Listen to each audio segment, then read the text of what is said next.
நாங்க எப்பவுமே சொல்லிட்டு இருக்கோம்.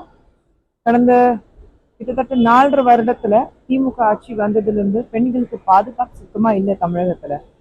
முதலமைச்சர் அவர்கள் கிட்ட நாங்க கேட்கிற கேள்வி ஒண்ணுதான், பெண்களுக்கு பாதுகாப்பு எப்போ கொடுக்க போறீங்க? பெண்களுக்கான காட்சி, பெண்களுக்கு உரிமைக்கான கொடுக்க வேண்டிய ஒரு ஆட்சி நாங்க எங்களுக்கு இருக்கு அப்படிலாம் பேசிட்டு இருக்கும் போது, தொடர்ந்து 2021 இருந்து 2025 கடைசியில் இருக்கோம்.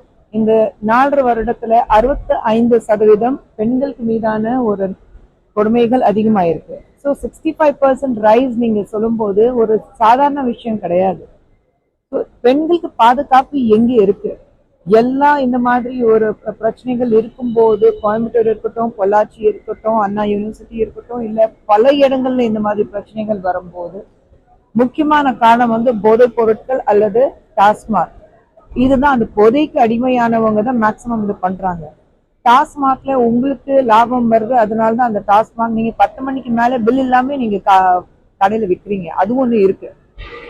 அப்படி இருக்கும்போது போதைப் பொருட்கள் வந்து கடத்தப்படும் போது இங்க வரும்போது அதுக்கு உங்க கட்சியில இருந்து உங்களுக்கு உங்க குடும்பத்துக்கு ரொம்ப நெருங்கிய நண்பர் தான் அதுக்கு காரணம்னா தெரிய வந்தது. அந்த விஷயம் அப்படியே மறைச்சிட்டீங்க. அதுக்கு என்ன ஆனது எது ஆனதுன்னு ஒன்றும் தெரியல. மறுபடியும் நீங்க வரும் தேர்தலுக்கு பெண்களுக்கு நாங்க எல்லாமே நடவடிக்கை எடுப்போம், பெண்களுக்கு வந்து நாங்க பாதுகாப்பு கொடுப்போம்னா வாயை கூசாமே பேசிட்டு இருக்காங்கன்னா அதுதான் எனக்கு ஆச்சரியம்.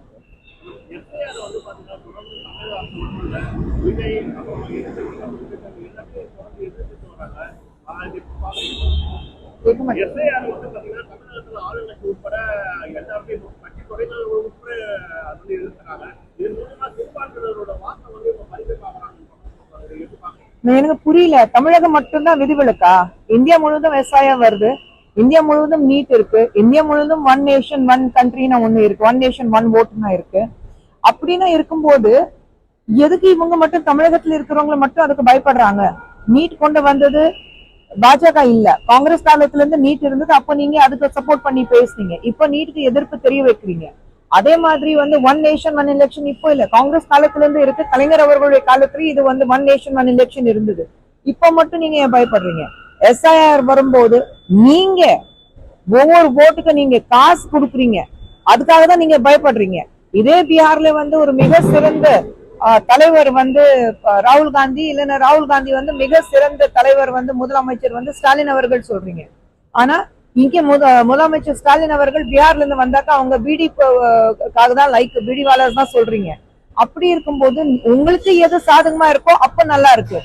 எப்ப வந்து நாட்டுக்கு சாதகமா இருக்கும், நம்ம மக்களுக்கு சாதகமா இருக்கும், அது மட்டும் எதிர்ப்பு தெரிய வைக்கிறீங்கன்னா நீங்க மக்களுக்கு சேவை செய்ய வந்தீங்களா, இல்ல எனக்கு அந்த நாற்காலி தான் முக்கியம் அதுக்காக தான் வந்தேன், எனக்கு காசு சம்பாதிக்கிறது தான் முக்கியம் அதுக்காக தான் வந்தேன், முடிவு பண்ணிட்டு சொல்லுங்க.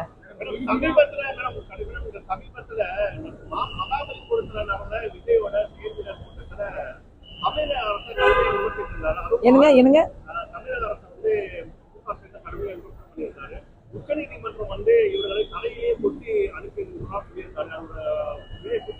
இல்ல, யாராவது தவறாக பேசினாக்கா அதுக்கு நீதி ரீதியாக உங்களுக்கு வந்து நடவடிக்கை எடுக்கிறாங்க. That's law and order. நாங்க வந்து லா அண்ட் ஆர்டர் மாத்தி பேசுங்க, லா அண்ட் ஆர்டர் தாண்டி பேசுங்கன்னு யாருமே சொல்லல. நம்ம நாட்டுல வந்து சட்டம்னா வந்துட்டாக்கா அது முதலமைச்சர் இருக்கட்டும், துணை முதலமைச்சர் இருக்கட்டும், ஒரு சராசரி மனுஷங்களே இருக்கட்டும், எல்லாருக்கும் ஒண்ணுதான். எல்லாருக்கும் வந்து யாருக்கும் அந்த விதிவிலக்கு கிடையாது. உங்களுக்கு வேற சட்டம், எங்களுக்கு வேற சட்டம்.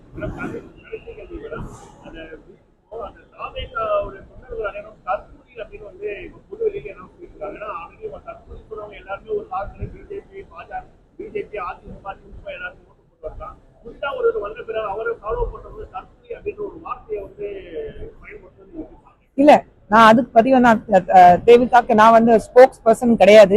எல்லாமே அவங்களை பத்தி கேள்வி வந்தா பதில் கொடுக்கறதுக்கு இதுக்கு வந்து விஜய் அவர்கள் தான் பதில் கொடுக்கணும்.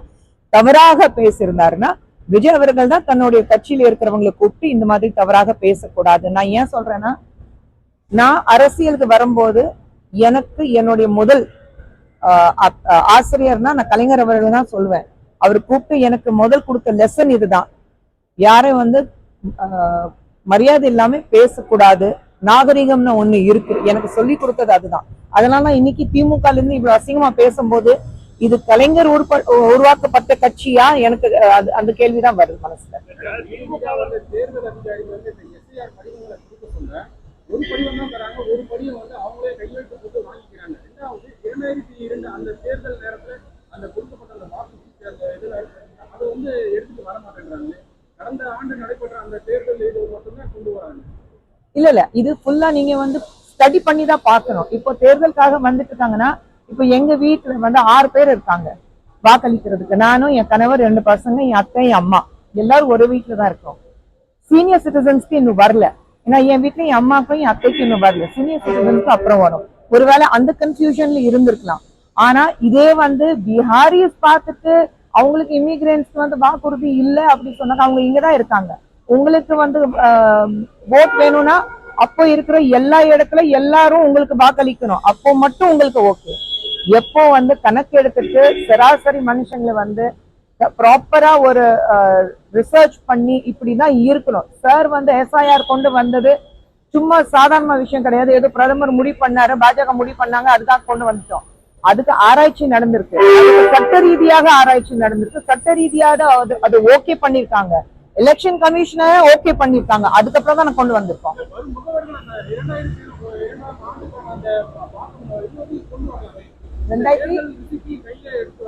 என்னங்க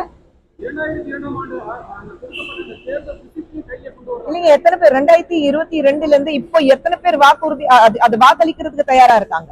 மாறுது இல்ல வருஷம் வருஷம். இப்போ போன வருஷத்துக்கு இந்த வருஷத்துக்கு பாத்தீங்கன்னா சில பேர் இருப்பாங்க, சில பேர் இருக்க மாட்டாங்க. அப்போ மைனரா இருந்திருப்பாங்க, இப்போ மேஜர் ஆயிருப்பாங்க. வாக்களிக்கிறதுக்கு உரிமை இருக்கு. அப்போ நம்ம கூட இருந்திருப்பாங்க, இப்போ வந்து தவறி போயிருப்பாங்க. சோ நீங்க வந்து 2022 இருந்தது இப்போ கொண்டு வரலாம், அது முடியாது, மாறணும். அதுக்காக தான் எஸ்ஐஆர் இருக்கு.